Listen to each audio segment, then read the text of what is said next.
Hello students, welcome to my YouTube channel CS and IP Tutorials. Today we will be discussing this 11th class chapter data representation, and the topics that we are going to discuss are what is data representation, how we represent data in computers, and then many topics related thereto. So let's start talking about data representation. Since ages, whatever the data we are collecting in our day-to-day life, we are used to represent it in some manner. Like in Stone Age, if data was represented something like this. Then अगर मैं data representation की बात कर रही हूँ तो एक बहुत इंपॉर्टेंट कंसेप्ट जो यहाँ पे आ जाता है, representing the numbers.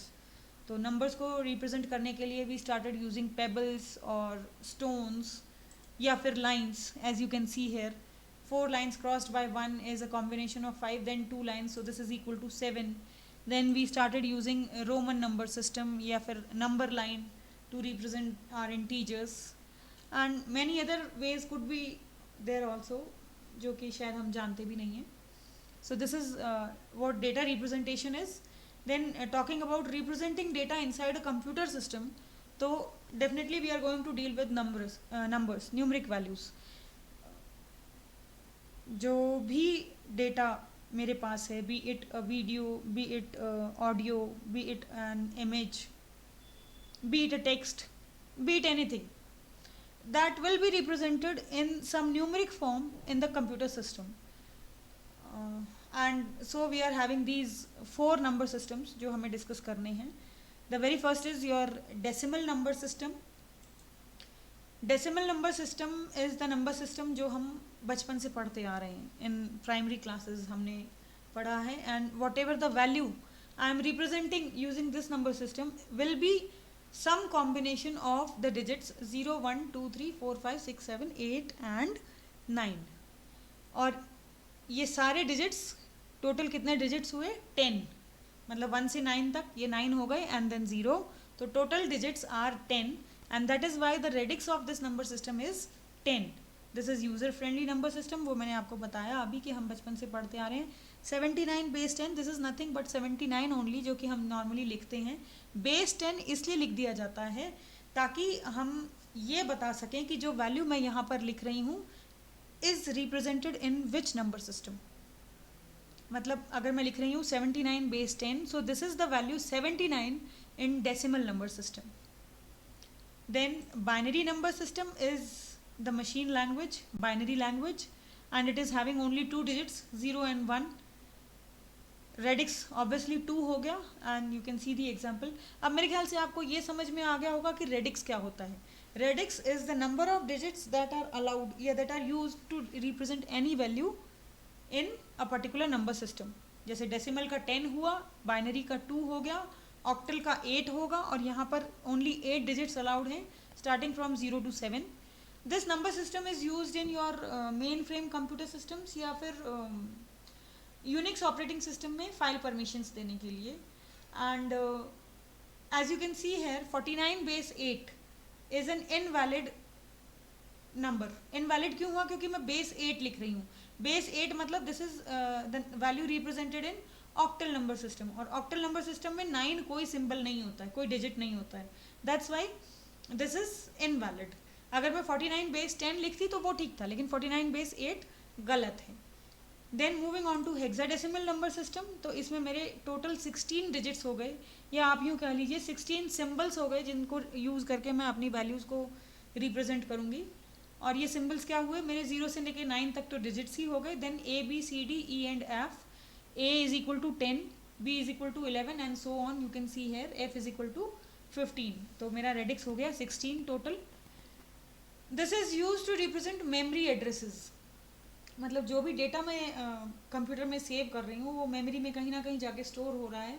And memory is collection of various memory blocks. तो इन मेमोरी ब्लॉक्स का भी कोई ना कोई एड्रेस होता है, and that address is represented in hexadecimal number system. यहाँ पर एक बात जो समझने की है, as you can see in this examples, मैंने लिखा 10AF, 1015, A15, 10F या AF. तो अब ये जो 1015 और ये AF, ये दोनों डिफरेंट वैल्यूज़ हैं. This is a value of 4 digits in hexadecimal number system, और ये जो है AF ये 2 डिजिट्स है. कहने का मतलब ये है कि अगर मैं लिखूँ 10 बेस 16 या मैं लिखूँ a बेस 16, तो वो दोनों इक्वल वैल्यूज़ नहीं हैं, वो डिफरेंट वैल्यूज़ हैं। ये आगे और अच्छे से क्लियर हो जाएगा जब हम इनके क्वेश्चंस करेंगे।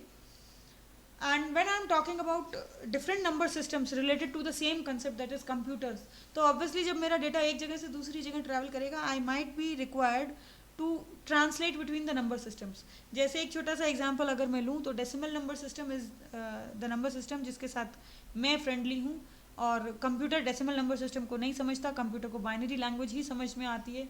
लेट्स से अब मेरे को किसी की एज ही टाइप करनी है, मैंने लिख दिया 68, अब 68 उसको नहीं समझ में आया तो वो क्या करेगा, 68 को बाइनरी में कन्वर्ट करेगा। ये हमने जब प्रीवियस वीडियोस भी अगर आप देखोगे तो हमने जाना है कि जो इनपुट इंटरफेस होता है, आउटपुट इंटरफेस होता है, वो हमारे डेटा को कन्वर्ट करता है इनटू बाइनरी लैंग्वेज। तो ये कन्वर्जन जो है, ये कन्वर्जन क्या होता है, it is the conversion from one number system into some another number system. किसी भी न्यूमरिक वैल्यू का एक नंबर सिस्टम से दूसरे नंबर सिस्टम में कन्वर्जन, दैट इज़ ट्रांसलेशन। मतलब अगर मैं अल्फ़ाबेटिक डेटा के भी, जैसे अगर मैंने कोई टेक्स्ट लिखा है लेट्स सपोज, और टेक्स्ट में हर अल्फ़ाबेट को मैंने एक नंबर असाइन करवा रखा है as per the settings of the keyboard, ठीक है। अब वो नंबर जो मैंने असाइन किया है that will be some decimal number. जब कंप्यूटर में वो डेटा जाएगा तो it will be converted into binary number system, ठीक है। ये एक छोटा सा एग्जांपल लिया था। So that's why we need to understand कि इन नंबर सिस्टम्स में ट्रांसलेशन कैसे किया जाता है। और जब मैं नंबर सिस्टम्स में ट्रांसलेशन कर रही हूँ तो सबसे इम्पॉर्टेंट जो आ जाता है वो आ जाता है डेसिमल नंबर सिस्टम से किसी दूसरे नंबर सिस्टम में जाना, क्योंकि this is the user friendly number system. और अगर मैं बात कर रही हूँ डेस्कटॉप कंप्यूटर्स की, तो जो फिर दूसरी चीज़ इम्पॉर्टेंट आ जाती है तो वो आ जाती है मेरी बाइनरी नंबर सिस्टम, मतलब डेसिमल से बाइनरी में कन्वर्जन या डेसिमल से ऑक्टल में कन्वर्जन, हेक्साडेसिमल में कन्वर्जन। चलिए देख लेते हैं। जब मैं डेसिमल से बाइनरी नंबर सिस्टम में कन्वर्ट करूँगी तो what are the steps that I am going to follow, कि जो भी वैल्यू मुझे गिवन है in the decimal number system, I will repeatedly divide that value with 2। 2 क्या है, मेरे बाइनरी नंबर सिस्टम का रेडिक्स है, तो मैं बाइनरी नंबर सिस्टम के रेडिक्स से उस नंबर को रिपीटेडली डिवाइड करूँगी। जैसा कि मैं छोटी क्लासेस में हमने LCM HCF में पढ़ा, रिपीटेडली डिवाइड करते थे, कुछ उसी तरीके से, और रिमाइंडर्स को रिकॉर्ड करती जाऊँगी। यहाँ पर एक आप एग्जाम्पल देख रहे हो, 62 को मुझे कन्वर्ट करना है बाइनरी में, तो मैंने 62 को रिपीटेडली 2 से डिवाइड किया। आप कॉपी पेन लेके साथ साथ करते जाओ तो थोड़ा ज़्यादा अच्छे से समझ में आ जाएगा। 62 को 2 से डिवाइड किया, 2 3 ज़ा 6, 2 1 ज़ा 2, रिमाइंडर मेरा आया 0। देन 31, अब ये जो 62 है ये 31 में रिड्यूस हो गया। इस 31 को फर्दर मैंने 2 से डिवाइड किया, तो 2 1 ज़ा 2, 1 कैरी 11, 2 5 ज़ा 10, 1 रिमाइंडर बच गया। फिर 15 को 2 से डिवाइड किया तो 2 7 ज़ा 14, 1 रिमाइंडर बच गया। 7 को 2 से डिवाइड किया, अगेन 1 रिमाइंडर बच गया, और मेरा नंबर रिड्यूस हो गया 3 में। और 2 से फिर से डिवाइड किया तो मेरा नंबर रिड्यूस हो गया 1 में, और रिमाइंडर मिल गया 1।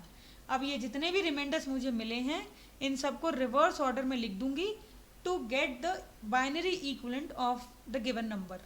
जैसे 62 का बाइनरी इक्विवेलेंट क्या होगा, 1 1 1 1 1 0। ऑक्टल नंबर सिस्टम में जब मैं कन्वर्ट करूंगी किसी भी डेसिमल वैल्यू को तो सेम स्टेप्स मैं फॉलो करूंगी। सिर्फ डिफरेंस कहाँ आएगा कि मैं 2 से डिवाइड करने की बजाय जो ऑक्टल नंबर सिस्टम का रेडिक्स है दैट इज 8, उससे डिवाइड करूंगी। As you can see here 69 को मुझे कन्वर्ट करना था इनटू ऑक्टल नंबर सिस्टम, तो 8 से डिवाइड किया, 8 8 ज़ा 64, 5 रिमाइंडर बच गया, 5 रिकॉर्ड कर लिया। अब मेरे को रिड्यूस करना है 0 से 7 तक में, क्योंकि जो डिजिट्स अलाउड हैं ऑक्टल नंबर सिस्टम में वो 0 से 7 है। तो अगेन 8 को मैंने डिवाइड किया, 8 1 ज़ा 8, रिमाइंडर बच गया 0, और फिर इनको रिवर्स ऑर्डर में लिख दिया। 105 base 8 is the answer for 69 base 10। मतलब 69 in decimal number system is equal to 105 in octal number system. और मेरे ख्याल से अब आपको समझ में आ गया होगा कि हेक्साडेसिमल में भी मैं यही स्टेप्स फॉलो करने वाली हूँ। सिर्फ डिफरेंस कहाँ आएगा, अब मैं 2 या 8 की बजाय 16 से डिवाइड करूँगी, which is the radix of your hexadecimal number system. For example 175 base 10 को मुझे कन्वर्ट करना है इनटू हेक्साडेसिमल, तो 10 से डिवाइड किया, 16 इंटू 10 160, 15 रिमाइंडर बच गया। अब 10 इज इक्वल टू ए, मतलब ये जो मेरी 10 वैल्यू आई है ये हेक्साडेसिमल में कैसे रिप्रेजेंट होती है, विद द सिंबल ए, और जो मेरी 15 वैल्यू आई है ये हेक्साडेसिमल में रिप्रेजेंट होती है विद द सिंबल एफ। तो मेरा आंसर जो है वो 1015 बेस 16 नहीं लिखूंगी, I will write A F base 16। 1015 जब होता है जब मेरा 1015 अलग अलग रिमाइंडर आया होता, अभी मेरा 10 और 15 है तो इसलिए मैंने ए एफ बेस 16 लिखा है। इसी चीज़ को थोड़ा और देख लेते हैं, जैसे 89 इन डेसिमल नंबर सिस्टम, उसे मुझे कन्वर्ट करना है इनटू बाइनरी, तो अगेन पेन पेपर आपके पास होगा ही, साथ साथ करते जाओ। 89 को मैंने डिवाइड किया 2 से, 2 4 ज़ा 8, अगेन 2 4 ज़ा 8, 1 रिमाइंडर बच गया। देन 44 को 2 से डिवाइड किया तो 22 पर रिड्यूस हो गया, 0 रिमाइंडर। 22 को 2 से डिवाइड किया तो 11 पे रिड्यूस हो गया, अगेन रिमाइंडर इज 0। 11 को 2 से डिवाइड करूँगी तो 2 5 ज़ा 10, 1 रिमाइंडर बच गया। देन 2 2 ज़ा 4, अगेन 1 रिमाइंडर बच गया, 2 1 ज़ा 2, 0 रिमाइंडर। एंड अब मैं इन सबको रिवर्स ऑर्डर में रिकॉर्ड करूँगी तो इट विल बी 1 0 1 1 0 0 1 बेस 2। एक और क्वेश्चन देख लेते हैं। 45 base 10 is equal to question mark base 2। 45 को कन्वर्ट करना है इनटू बाइनरी। अगेन 45 को 2 से डिवाइड किया तो 2 2 ज़ा 4, 2 2 ज़ा 4, 1 रिमाइंडर, फिर 11 पे गया, 5 पे गया, 2 पे गया एंड 1 पे गया। 44 के बाद तो यही, ये 22 के बाद तो यही वाले स्टेप्स आ गए, you can see, and the answer will be 1 0 1 0 0 1। So 45 in decimal is equal to 1 0 1 0 0 1 in binary. So I hope समझ में आ गया होगा आपको कि कैसे कन्वर्ट करना है डेसिमल नंबर सिस्टम में किसी वैल्यू को into its binary equivalent. Similarly अगर मुझे इसको ऑक्टल में कन्वर्ट करना हो तो कैसे करूँगी, सिर्फ एक ही डिफरेंस है, मैं बाइनरी के रेडिक्स से डिवाइड कर रही थी in case of binary number system. Octal number system में जब मुझे कन्वर्ट करना है तो ऑक्टल के रेडिक्स से डिवाइड करूँगी, दैट इज़ 8। तो 89 को 8 से रिपीटेडली डिवाइड किया, 8 1 ज़ा 8, देन अगेन 8 1 ज़ा 8, 1 रिमाइंडर बच गया। 11 पे रिड्यूस हो गया मेरा 89, तो ये हो गया 8 1 ज़ा 8 और 3 रिमाइंडर बच गया, and the answer will be 1 3 1 in reverse order base 8। इसी तरीके से अगर अब मैं हेक्साडेसिमल नंबर सिस्टम की बात करूँ तो 415 बेस 10 मतलब 415 in your decimal number system, इसको हेक्साडेसिमल में कन्वर्ट करना है। रिपीटेडली डिवाइड किया, 16 से ये 2 पे गया, 32, 9 बच गया मेरा, तो 95, तो ये 16 5 ज़ा 80 और रिमाइंडर मेरा बच गया 15। This 15 is F. अब मैं फिर से अब और ये जो मेरा नंबर था 415 ये रिड्यूस हो गया 25 में। 25 को फिर से 16 से डिवाइड किया तो 1 पे गया और रिमाइंडर बच गया मेरा 9, and the answer will B 19 F base 16। अगर जैसे ये मेरा 19 आया, ऐसे 15 अलग अलग आता तो मैं 15 लिखती, लेकिन 15 अगर एज रिमाइंडर आया है जॉइंट तो मैं उसको फिर एफ लिखूंगी। So I hope this is clear to you कि मैंने कैसे कन्वर्ट किया एक नंबर सिस्टम की वैल्यू को दूसरे नंबर सिस्टम में। That's all for now. In the following videos we will discuss other topics.